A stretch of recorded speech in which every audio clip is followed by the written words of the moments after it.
আলাইহি জানতো যে সে মদ পান করে, কিন্তু সুফিয়ান সাউরি রাহমাতুল্লাহি আলাইহি কোনো সময় দাওয়াত দেয় নাই যে তুমি তোমার মদকে ছেড়ে দাও। কারণ এটাই, কারণ সুফিয়ান সাউরি রাহমাতুল্লাহি আলাইহি প্রতি সপ্তাহে একদিন ইসলাহি জোর হইত, আর ওই জোরে প্রতিনিয়ত ওই মদখোর ব্যক্তি আসতো।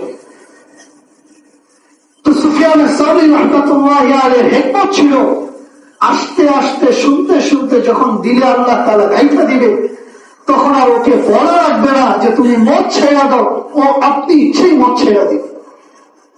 তো সুফিয়ান সাউরি রাহমাতুল্লাহি আলাইহি একদিন ইসলাহি বয়ান করতেছিল,